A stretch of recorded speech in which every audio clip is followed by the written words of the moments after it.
नमस्कार दोस्तों। Portal for study के चैनल पे आपका स्वागत है। और ये मैथ्स की हमारी 10वीं क्लास होने जा रही है और आज का चैप्टर होगा परसेंटेज। ठीक है, तो आइए हम परसेंटेज के बारे में पहले समझ लेते हैं कि परसेंटेज होता क्या है। उसके बाद उससे रिलेटेड कुछ क्वेश्चंस करेंगे जिससे कि आपकी समझ और मजबूत होगी। ठीक है, तो परसेंटेज का सीधा सीधा अर्थ होता है कि अगर मान लीजिए किसी संख्या, अगर कोई संख्या है जैसे एक्स मान लेते हैं, एक्स परसेंटेज, एक्स प्रतिशत में लिखने जा रहा था, तो एक्स परसेंटेज का अर्थ होता है एक्स अपॉन 100। मतलब एक्स को 100 बराबर भागों में बांटा गया है जिसका एक्स भी एक भाग है। ठीक है, ये इसका एक्स परसेंटेज का अर्थ होता है। जैसे कि एक मिनट थोड़ा ऊपर कर लेता हूँ। जैसे अगर हम देखें कि अगर 36% को हम देखें तो इसे हम 36/100 लिख सकते हैं, या 18, 2 से काटेंगे तो ये 4 से काटते हैं, 9 चौको 36 और 25, तो 36% का मान 9/25 है। ठीक है, और जैसे अगर अगर किसी संख्या को अगर दिया हो कि इस संख्या को प्रतिशत के रूप में व्यक्त करना है, जैसे 4/5 लिखा हो, और इससे इसमें अगर पूछा हो कि इसे प्रतिशत के रूप में व्यक्त कीजिए, तो हम इसमें 100 का मल्टीप्लिकेशन कर देते हैं। तो काट देंगे इसे, तो ये 20 और 20 चौको 80% हो जाएगा। ठीक है, और अगर किसी संख्या का को अगर भिन्न में व्यक्त करना हो या संख्या में व्यक्त करना हो, जैसे प्रतिशत में दिया है और इसे संख्या में व्यक्त करना है, जैसे 45% लिखा हुआ है, तो हम 45/100 करेंगे, तो 5×9 = 45 और 20×100। ठीक है, तो ऐसा कर सकते हैं हम। ठीक है, मतलब 45% को हम 9/20 लिख सकते हैं, और अगर हमें प्रतिशत में व्यक्त करना हो तो 4/5 का 100 में जब हम गुणा करेंगे तो जो आएगा उसे हम परसेंटेज में लिख सकते हैं। जैसे 80% को अगर आप सॉल्व करेंगे, 80/100 करेंगे आप, ठीक है, तो जब आप इसे काटेंगे तो 20 चौको 80, 20×100, ये 4/5 फिर से आ जाएगा। ठीक है, तो आइए इससे रिलेटेड कुछ क्वेश्चंस देख लेते हैं ताकि आपकी समझ और ज़्यादा डेवलप हो। तो ये क्वेश्चन है दोस्तों कि 1.6% को भिन्न के रूप में लिखना है, 1.6% को भिन्न के रूप में। तो हमने जैसा कि देखा कि जब भी परसेंटेज आगे लिखा होता है 1.6 अपॉन इसे हम 100 लिख सकते हैं। ठीक है, तो यहाँ पे जो हम दशमलव घटाएंगे तो ये ऊपर 16 हो जाएगा और नीचे 1000 हो जाएगा। ठीक है, तो इसे 4 से डिवाइड करते हैं तो 4 चौको 16 और नीचे हो जाएगा 25, 250। ठीक है, क्या ये 4 से एक बार और कटेगा? हाँ, 2 से कट सकता है, तो 2/125, 125। ठीक है, तो 2/125 इसका फाइनल आंसर हो जाएगा, इसका भिन्न का रूप हो जाएगा। ठीक है, आइए एक और क्वेश्चन कर लेते हैं इससे। तो अगला क्वेश्चन है दोस्तों कि 8/5 को प्रतिशत के रूप में लिखना है। ठीक है, तो मैंने आपको बताया कि किसी भी संख्या को अगर प्रतिशत के रूप में लिखना हो तो उसमें 100 से गुणा कर देते हैं। ठीक है, तो 100 से इसमें गुणा करेंगे, ये 20 बार में कट जाएगा, और ये 8×2 = 16, 160 हो जाएगा। 160% इसको लिख सकते हैं। ठीक है, तो 8/5 को हम 160% लिख सकते हैं, या हम ये कह सकते हैं कि 8 जो है वो 5 का 160% है। ठीक है, आइए अगला क्वेश्चन देख लेते हैं। तो दोस्तों अगला क्वेश्चन है कि 45 का कितने प्रतिशत 5 होगा।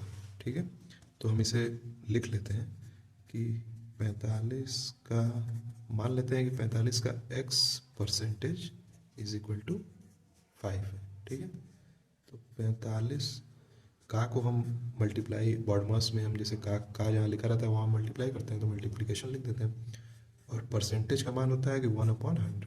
तो इसे 45 × x/100 = 5, तो इसे 9 बार में काट देते हैं, और x हो जाएगा 100/9, तो 11×9 = 99, दशमलव बढ़ाएंगे तो 0 बढ़ेगा, फिर 1 बढ़ जाएगा, और फिर 1 बचेगा, फिर दशमलव। ठीक है, तो 11.11% इसको हम मान लेते हैं, ठीक है, इसको काटने पे, ठीक है। 11.5 जो है वो 45 का 11.11% है, ठीक है। ये अगला क्वेश्चन करते हैं। तो दोस्तों यहाँ पे अगला क्वेश्चन है कि 5 kg का कितने प्रतिशत 15 ग्राम होगा, ठीक है। तो 5 kg को हम, चूँकि या तो हम इसको ग्राम को हम किलोग्राम में कन्वर्ट कर सकते हैं, या फिर इसको 5 kg को हम ग्राम में कन्वर्ट कर सकते हैं, तो ये 5000 ग्राम हो जाएगा। अब इसमें पूछा है कि जो, मान लेते हैं कि 5000 ग्राम का जो x परसेंटेज है वो 15 ग्राम है, ठीक है। इसको ऐसे मान लेते हैं, तो 5000 into x upon 100 is equal to 15, ठीक है। तो इसका मानते हैं 15, 5 एकम 5, ठीक है। तो फिर ये से कट गया और ये जो उस साइड ही आएगा तो 3/10 हो जाएगा, ठीक है। तो इसका जो 3/x परसेंटेज है, इसको प्रतिशत लिख लेते हैं, कि मतलब है कि 5 किलोग्राम का 3/10 परसेंटेज जो होता है वो 15 ग्राम होता है, ठीक है। सीधा सीधा क्वेश्चन है। जैसे अगर इसी तरह किलोमीटर में पूछेगा कि 5 किलोमीटर का कितना प्रतिशत 15 मीटर है, तो पहले हम किलोमीटर को मीटर में कन्वर्ट करेंगे, उसकी या दोनों का मात्रक एक ही होना चाहिए, या तो किलोमीटर को मीटर में कन्वर्ट कर ले या मीटर को किलोमीटर में। तो किलोमीटर को जब आप मीटर में कन्वर्ट करेंगे, केजी को जब ग्राम में कन्वर्ट करेंगे, तो सॉल्व करना इजी हो जाता है, दशमलव नहीं आता है तो सॉल्व करना इजी हो जाता है, ठीक है। आइए अगला क्वेश्चन देखते हैं। तो अगला क्वेश्चन है दोस्तों, एक समान अनुपात दिया हुआ है कि 12 संबंधे 15 को प्रतिशत के रूप में व्यक्त करना है। तो 12 संबंधे 15 को हम 12/15 भी लिख सकते हैं। और जैसा कि हमने पीछे क्वेश्चंस में देखा कि अगर किसी भी संख्या को प्रतिशत के रूप में लिखना होता है तो उसमें हम 100 से मल्टीप्लाई कर देते हैं, ठीक है। तो 3 चौक को 12 और 3 पचे 15 हो जाएगा, और 5 से ये 20 भाग में कट जाएगा, ठीक है। तो इसको 20 चौक को 80, तो ये 80% हो जाएगा, ठीक है। ये इजी क्वेश्चन है, ठीक है। किसी भी संख्या को अगर आपसे कहे कि उसे प्रतिशत में बदलना है तो आप सीधे सीधे उसमें 100 से मल्टीप्लाई कर देंगे, ठीक है। आइए अगला क्वेश्चन देखते हैं। तो अगला क्वेश्चन है दोस्तों कि यदि किसी भिन्न के अंश में 10% की वृद्धि तथा हर में 12% की कमी कर दिया जाता है, तो नया भिन्न जो बन के तैयार होता है वो 15/64 होता है। तो पुराना वाला भिन्न बताना है जिसके अंश और हर में वृद्धि और कमी की गई, ठीक है। तो ये काफ़ी इजी क्वेश्चन है, आइए इसे देख लेते हैं। तो मान लेते हैं नए जो पुराना भिन्न था उसका मान लेते हैं, माना पुराना भिन्न बराबर x अपॉन वाई, ठीक है। x/y पुराना भिन्न। तो जैसे कि हम देख रहे हैं कि x के अंश में 10% की वृद्धि की गई है, तो x के अंश में 110%, x का जो अंश है वो 110% हो गया है, और जो हर है वो उसमें कमी की गई है 12% की, तो हर जो है वो 88% हो गया है, ठीक है। तो परसेंटेज ऊपर नीचे, जैसे मैंने यहाँ पे 110 और 88 इसलिए लिखा कि जैसे आप मान लीजिए कोई संख्या है 10 कोई संख्या है, तो इसका इसमें जब हम 10% जोड़ते हैं, ठीक है, 10% अगर हम इसका निकालेंगे तो ये 1 आएगा, ठीक है। जब 10 का हमने 10% निकाला तो 1 आएगा, और ये 1 के साथ मिल के ये संख्या 11 हो जाती है, ठीक है। तो इसीलिए हमने यहाँ पे पहले ही ऊपर कर देता हूँ मैं, पहले ही यहाँ पे 110 ऐसा आप लिख सकते हैं, ठीक है। ऐसे अगर क्वेश्चन में आए कि किसी भी संख्या को 10% बढ़ा दिया जा रहा है, तो आप वहाँ पे संख्या, अब आपको इसमें 1 ला के फिर यहाँ पे +1 करना पड़ेगा, तब जाके, मतलब यहाँ पे अगर 10 हो तो +1 करके आप 11 लिखेंगे। तो इससे बेहतर है कि आप उसका 110% अगर निकाल लें, क्योंकि 100% तो संख्या ही है और उसमें 10% की वृद्धि की गई है, ठीक है। तो 110 हो जाएगा। यहाँ पे 100% संख्या है और 12% की कमी की गई, मतलब 88%। ठीक है, मतलब इसे निकाल के फिर घटा के या जोड़ के लिखने से बेहतर है कि आप इसको ऐसे ही लिख लें। तो उससे नया भिन्न जो बनता है वो 15/64 बनता है। ठीक है, तो अब ये परसेंटेज ऊपर नीचे परसेंटेज दोनों कट जाएगा, तो 110 into x upon 88 into Y is equal to 15/64। ठीक है, तो इसको हम काट लेते हैं, तो ये 4, हाँ 4 से कट जाएगा, 16 चौको 64 और ये 22, फिर ये 4 से कटेगा नहीं तो 2 से काटते हैं, ये 11 हो जाएगा और ये 8 हो जाएगा। ठीक है, और 5 तिहाई 15 और 20 और ये 22 हो गया, और यहाँ से 11 दूना 22 हो गया। ठीक है, तो और इसको फिर जब हम ये मल्टीप्लाई में इधर भेजेंगे तो भाग में हो जाएगा, तो ये 3/16 इसका आंसर आ जाएगा, क्योंकि ये आएगा तो 8 दूना 16 हो जाएगा। यहाँ पे 3/16 वो भिन्न है जिसके अंश में 10% और हर में 12% की वृद्धि की जाए अगर, तो ये 15/64 होता है। ठीक है, तो आई होप समझ में आया हो। बस जैसा जैसा क्वेश्चन बोलता गया मैं वैसे वैसे रखता गया हूँ कि पुराना भिन्न हमने x अपॉन वाई मान लिया, x का 110% 15 है और y का 88% 64 है। ठीक है, तो 110 इसको फिर हमने काट वाट के और 3/16 आंसर आ गया। ठीक है, अगला क्वेश्चन देखते हैं। तो अगला क्वेश्चन है दोस्तों कि 0.05 इज इक्वल टू x%। तो यहाँ पे x का मान बताना है क्या होगा। ठीक है, तो x का मान पहले हम इसको 0.05 को हम भिन्न में बदल लेते हैं, तो ये हो जाएगा 5/100, ऐसे काट के 1/20 लिख लेते हैं। अब इस 1/20 को हमको भिन्न में परसेंटेज में बदलना है, तो इसे हमने देखा था कि जब भी किसी भिन्न को या किसी संख्या को हम परसेंटेज में बदलते हैं तो 100 से मल्टीप्लाई करते हैं, तो ये 20/100 हो जाएगा, तो आंसर 5% आ जाएगा। तो यहाँ पे x का मान 5 होगा। ठीक है, काफ़ी इजी क्वेश्चन था। बस आप सीधे सीधे ये भी लिख सकते हैं, जैसे अगर 5% लिखा हो और उसमें 100 में भाग दिया जाए तो 0.05 ही आंसर आएगा। तो इसे हम सीधे सीधे 5% भी लिख सकते थे, लेकिन मैंने आपको करके दिखा दिया कि कैसे होगा वो, तो आप आगे से कर सकते हैं इसे। तो अगला क्वेश्चन है दोस्तों कि एक भिन्न के अंश में 25% की वृद्धि की गई है तथा हर को दुगना किया गया है। ठीक है, तो प्राप्त इससे जो नया भिन्न प्राप्त होता है वो 5/9 है, तो मूल भिन्न क्या था। ठीक है, तो मूल भिन्न को हमने जैसे पीछे क्वेश्चन किया, तो मूल भिन्न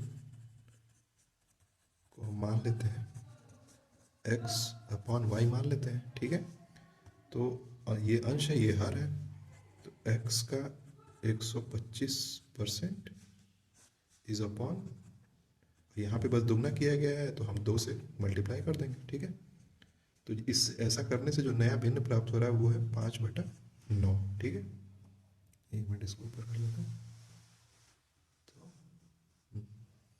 ठीक है, तो x इंटू 125 अपॉन, ये जो परसेंटेज इसे बटा में करेंगे तो ये नीचे चला आएगा और y इंटू 200 हो जाएगा। ठीक है, 5/9। ठीक है, तो 5 से इसको काटेंगे तो ये 25/125 होता है, और ये 25 से 8 बार में कट जाएगा, और ये इधर मल्टीप्लाई में उधर जाएगा, तो मतलब इसमें जैसे तिर्यक गुणा होता है। ठीक है, आपको अगर वो करना हो, अगर पक्षांतर करना हो तो इसे तिर्यक गुणा किया जाता है। ठीक है, तो x upon Y is equal to 8/9 होगा। ठीक है, जो पुराना भिन्न था वो 8/9 था। ठीक है, मैं कुछ भूल तो नहीं रहा हूँ? नहीं, ठीक है, जो पुराना भिन्न था वो 8/9 था। ठीक है, तो दोस्तों यहाँ पे अगला क्वेश्चन है कि किसी संख्या का 1/5 81 है, तो उस संख्या का 68% क्या होगा। ठीक है, तो इसमें हम पहले इस 1/5 को परसेंटेज में बदल लेते हैं, तो हमें पता है कि परसेंटेज में बदलने के लिए गुणा होगा 100 का, तो यहाँ पे 20 आ जाएगा, तो 20% इज इक्वल टू 81। ठीक है, तो यहाँ पे हम एक नियम लगा के इसे आसानी से कर सकते हैं। जैसे 20% बराबर 81 है, तो 1% बराबर 81/20 हो जाएगा, ठीक है। तो 68% के बारे में पूछा है, तो 68% बराबर हो जाएगा 81/20 गुणे 68, ठीक है। तो इसको हम 4 से काट सकते हैं, 4 से 16 चौको 64, हाँ कट जाएगा। तो ये 4 पचे 20 और ये 17 पचे 85, 81/5, 81 गुणे 17/5 इसका आंसर हो जाएगा, ठीक है। तो इसको और सॉल्व कर लेते हैं थोड़ा सा।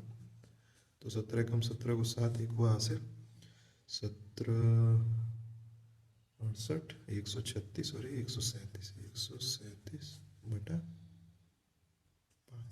ठीक है। इसको ऊपर कर देते हैं, तो ये हो जाएगा। और इसे काट लेते हैं तो दशमलव में, चूँकि मैं ऑप्शन देख रहा हूँ दशमलव में आया हुआ है, तो इसे काटेंगे।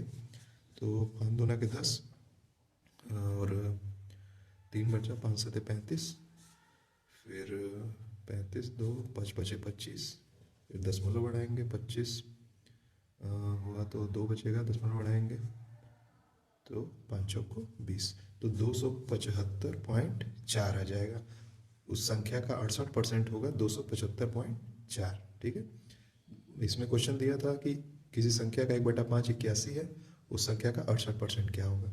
तो मैंने पहले 1/5 का मान निकाल लिया कि उस संख्या का जो 20% है वो 81 दिया हुआ है, फिर उस संख्या का 1% और फिर 68% काट के हमने 275.4 आ गया आंसर इसका, ठीक है। अगला क्वेश्चन देखते हैं। तो दोस्तों अगला क्वेश्चन है, यदि दो संख्याएं तीसरी संख्या से क्रमशः 30% और 40% अधिक हों तो पहली संख्या दूसरी संख्या का कितना प्रतिशत होगी, ठीक है। तो ये देख लेते हैं।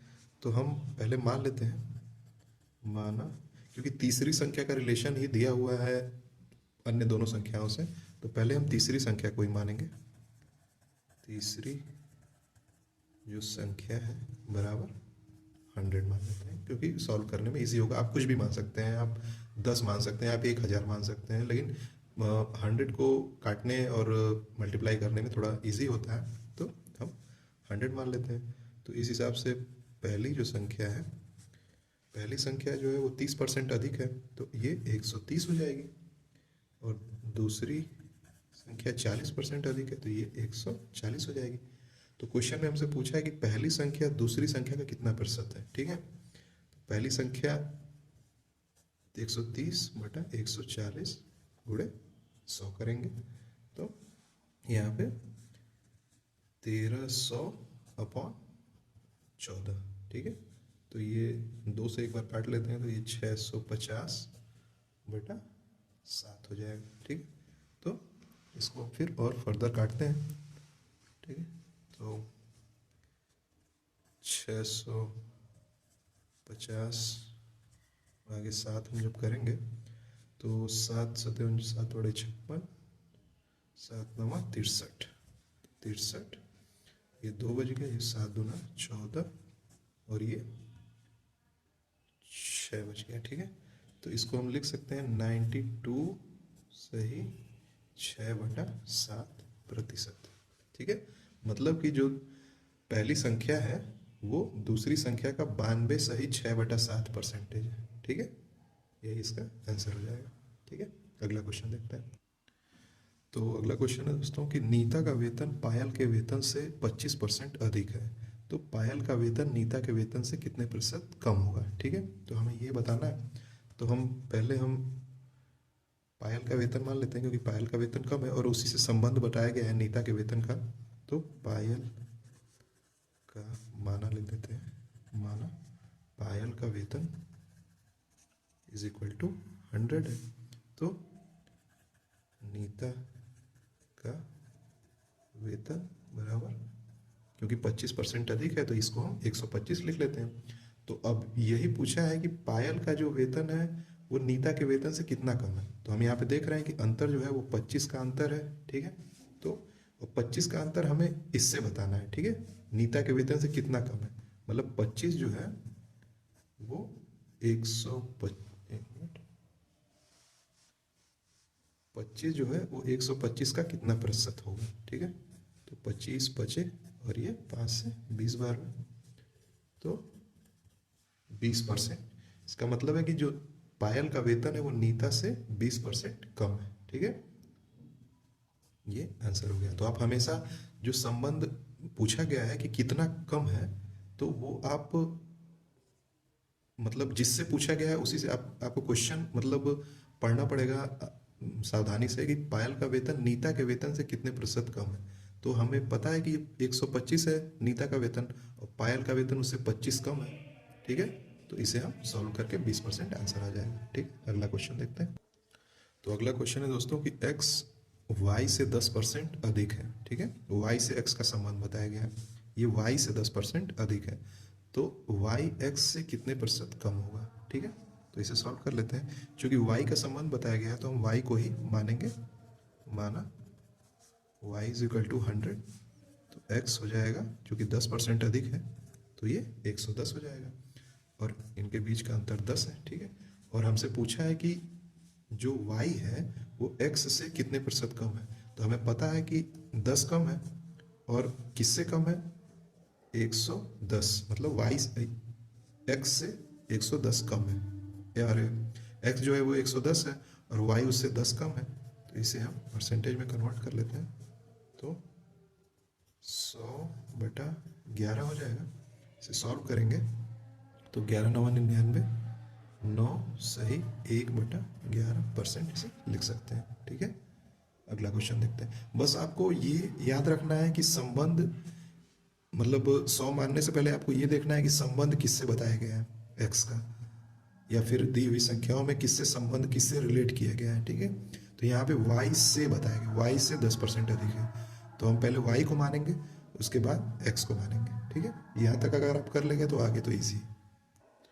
तो अगला क्वेश्चन है, एक ए की आय बी से 25% कम है, तो बी की आय ए से कितने प्रतिशत अधिक होगी। ठीक है, एक अब तक हमने वृद्धि वाले किए, एक कमी वाला भी कर लेते हैं। ठीक है, तो बी की आय, अरे ए की आय बी से, तो बी से रिलेट किया गया है, तो मानते हैं जिससे रिलेट किया जाए, या कमी हो या वृद्धि हो, जिससे रिलेट किया जा रहा है उसको हम पहले मानेंगे। ठीक है, तो माना b इज इक्वल टू 100, तो a जो है वो 25 इससे कम है, तो ये हो जाएगा 75, इन दोनों का अंतर है 25।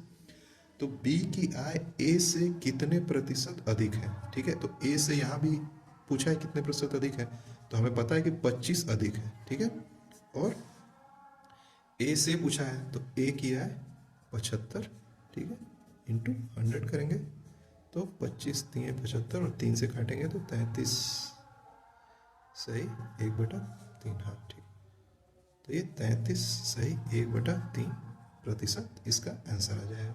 ठीक है, आई होप कि समझ में आ रहा हो आपको। हमने बस आपको ध्यान ये रखना है कि किससे कम बताया है, जिससे भी रिलेट किया जाएगा, बी से रिलेट किया गया तो हम पहले बी को मानेंगे। ठीक है, उससे पहले हम जो अधिक वाला था उसमें भी जिससे रिलेट कर रहे थे उसको हम 100 मान रहे थे, जिससे रिलेट किया जाएगा उससे 100 मानेंगे, और फिर जिससे अधिक पूछा जाएगा उससे हम उसको हम यहाँ पे उसका परसेंटेज निकालेंगे। ठीक है, अगला क्वेश्चन देखें। तो दोस्तों अगला क्वेश्चन है, किसी वस्तु के मूल्य में 10% की वृद्धि 2 बार की गई। ठीक है, मतलब 10% 2 बार मूल्य वृद्धि की गई है, तो ये वृद्धियाँ किस एकमात्र मूल्य वृद्धि के बराबर होंगी। ठीक है, तो ये डिस्काउंट वाला क्वेश्चन है, जिसको हम फिर से डिस्काउंट वाले चैप्टर में पढ़ेंगे, लेकिन यहाँ पे भी इसे क्योंकि प्रतिशत से रिलेटेड है तो एक बार इसे प्रतिशत में भी समझ लेते हैं। तो हम मान लेते हैं कि वस्तु का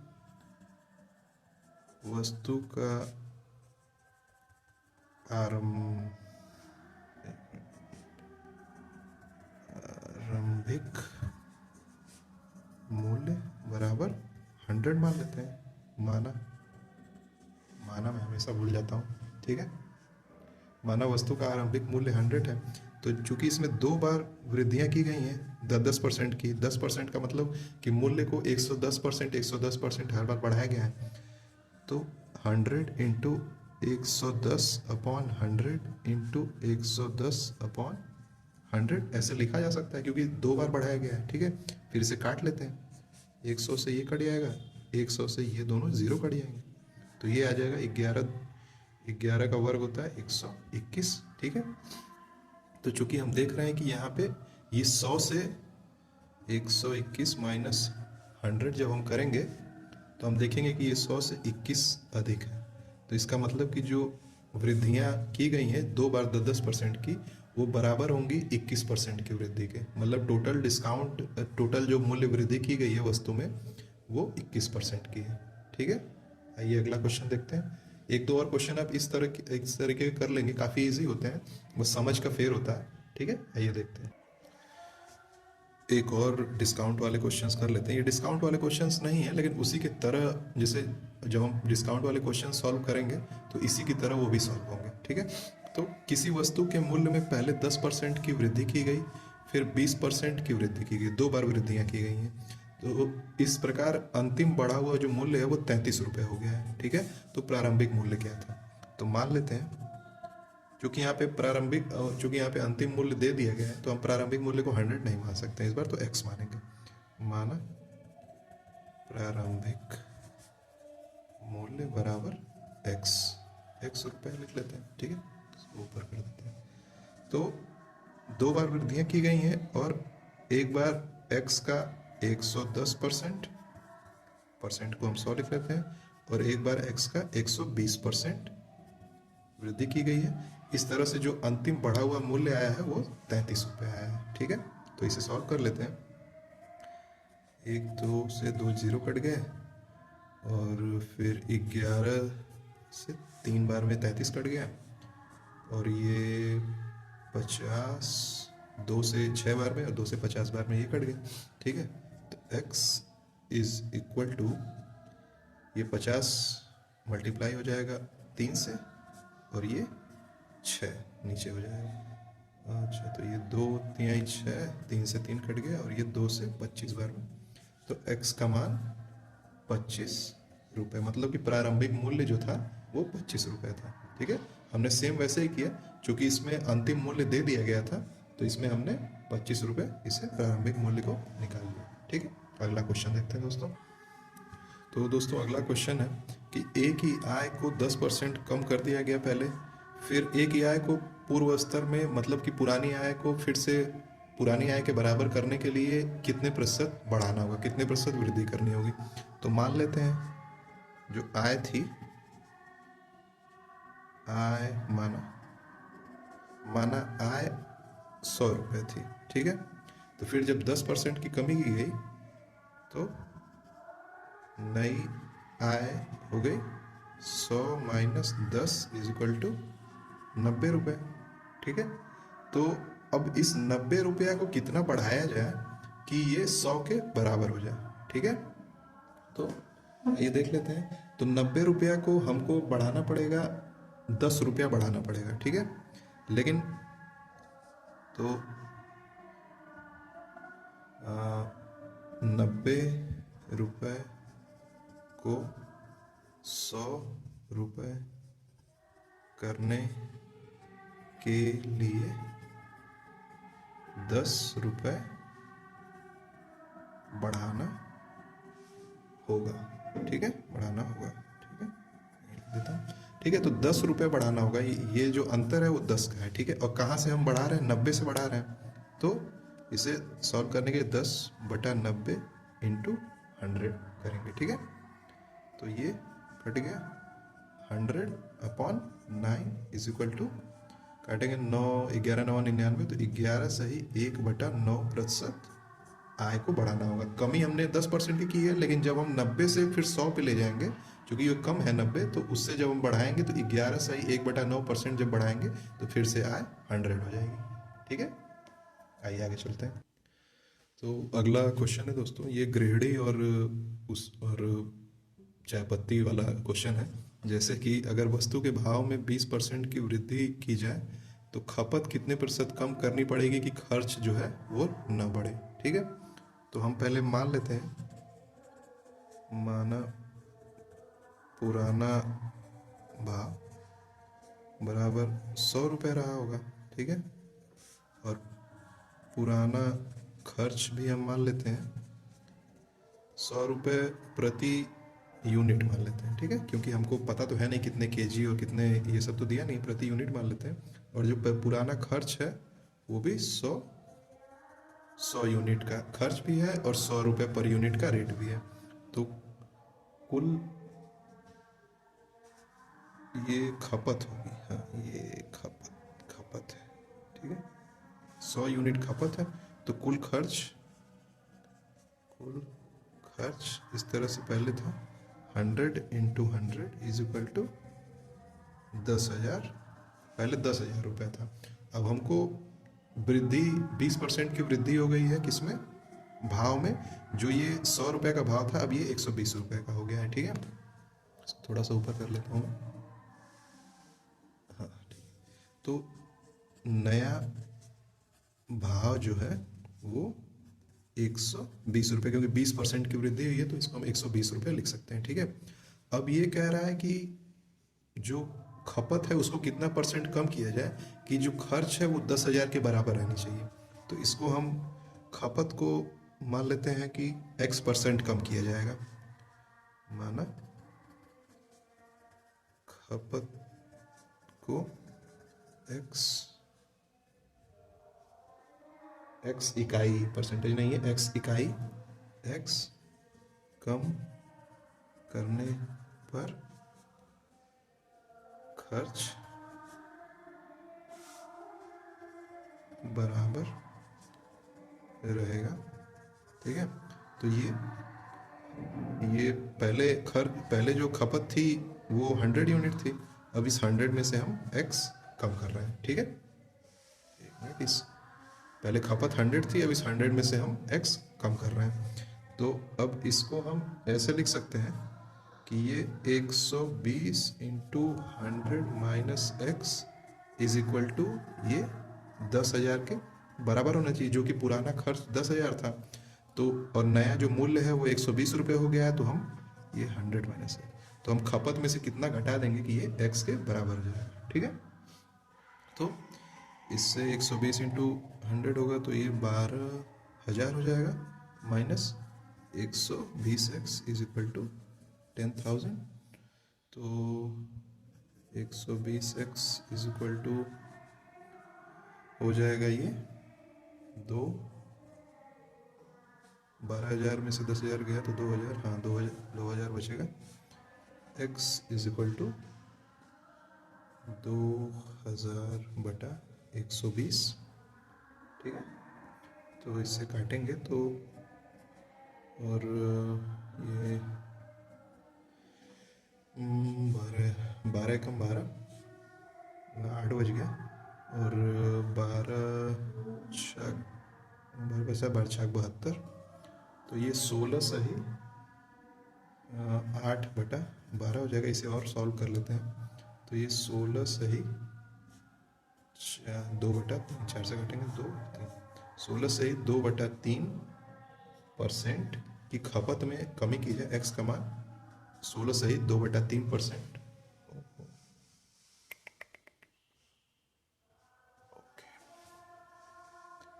तो जो खपत है उसमें x जो है 16 सही 2/3% है। तो ये खपत में, इसका मतलब कि 16 सही 2/3% की कमी करेंगे तो हमारा जो खर्च है वो नहीं बढ़ेगा। इसको मैं एक बार और समझा देता हूँ, ये बीच में गायब हो गया था, तो इसको ऊपर करते हैं। तो हमने पहले पुराना जो भाव था उसको 100 मान लिया था, 100 रुपये पर यूनिट मान लिया था, और जो पुरानी खपत थी उसको 100 यूनिट मान लिया था। तो हमारा जो पुराना खर्च था वो 10,000 था, ठीक है। फिर चूंकि क्वेश्चन में दिया गया है कि भाव को 20% बढ़ा दिया गया है, ठीक है। तो खपत को कितना कम करें कि, और पूछा है कि खपत को कितना कम करेंगे कि जो खर्च है वो बराबर रहे। तो हमने यहाँ पे मान लिया खपत को अगर हम 100 कम कर दें, मतलब 100 में से x घटा दें, तो वो बराबर रहेगा, ठीक है, पिछले पुराने खर्च के बराबर रहेगा। तो फिर इसको 120 into 100 minus x is equal to 10,000, क्योंकि ये पुराना खर्च इतना ही था तो हमें इसके बराबर रखना था इसको, ठीक है। तो इसको हमने सॉल्व किया और ये 16 सही 2/3% आंसर आ गया इसका, ठीक है। तो पहले हम इस तरह क्वेश्चंस करने के लिए पहले हम पुराने खर्च को, या तो पुराने खर्च दिया होगा, अगर नहीं दिया है तो आप पुराने खर्च को और पुरानी खपत को 100 और 100 मान के और फिर आगे ऐसे ही करते जाएंगे, ठीक है। एक दो और क्वेश्चन इसमें से देखेंगे तो आपको अच्छे से क्लियर हो जाएगा। तो अगला क्वेश्चन भी दोस्तों सेम ही है कि चीनी की कीमत में 40% की वृद्धि हो रही है, तो एक परिवार को चीनी की खपत में कितने प्रतिशत की कमी करनी पड़ेगी कि खर्च जो है वो उनका परिवार का खर्च जो है वो न बढ़े। ठीक है, तो इसमें भी मान लेते हैं, माना पुरानी कीमत चीनी की पुरानी कीमत 100 रुपये पर केजी है। ठीक है, और पुरानी जो परिवार की खपत है वो भी 100 केजी है। ठीक है, ये मान लेते हैं। ठीक है, तो जो कुल खर्च होगा 100 रुपये पर केजी की चीनी अगर 100 किलो हम खरीदेंगे, कुल खर्च बराबर 100 इंटू 100 बराबर 10,000 रुपये। मतलब 10,000, मतलब इस साल वार्षिक ही होगा खर्च। 10,000 रुपये की चीनी कौन ही खाता है। तो आगे बढ़ते हैं, थोड़ा सा मैं इसको ऊपर कर देता हूँ। तो ये 10,000 हो गया। अब हम देख रहे हैं कि चीनी की जो कीमत है वो 100 से बढ़ के 40% बढ़ गई है, तो 140 हो गई है। नई कीमत बराबर 140 रुपये पर केजी हो गई। ठीक है, तो हम जो खपत है उसको कितना कम करें कि ये जो 10,000 के बराबर ही रहे। ठीक है, तो मान लेते हैं हम कि माना खपत x केजी कम करने पर खर्च नहीं बढ़ेगा। ठीक है, बढ़ेगा। ठीक है, बगेड़ा, अरे वाह, बढ़ेगा। ठीक है, तो इसको हम ऐसे भी लिख सकते हैं, पहले जो खर्च था वो, पहले जो खपत थी वो 100 केजी थी। ठीक है, तो 100 में से x% निकाल दिया गया, तो ये खपत उसके बराबर हो जाएगी। तो हम इसका मल्टीप्लाई कर लेते हैं, 140 into 100 minus x is equal to, ये पुराना जो मूल्य है उसके बराबर 10,000 के बराबर होना चाहिए। ठीक है, जो नया मूल्य था उसका हम नई खपत में गुणा करें कि वो 10,000 के बराबर हो जाए। ठीक है, तो ये हो जाएगा 14,000 minus 140 x is equal to 10,000। ठीक है, तो ये 140 x इज इक्वल टू 4,000 हो जाएगा, क्योंकि ये कट जाएगा। तो x का मान x इज इक्वल टू 4,000 अपन 140, 40 से 40 कट गया, और ये 7 हो जाएगा, 2 से काटेंगे ये 200 हो जाएगा। तो 200/7%, या इसको और सिंप्लीफाई करेंगे तो 7 दूना के 14, 6 बचा, 7 तोड़े 56, तो ये 4/7 हो जाएगा।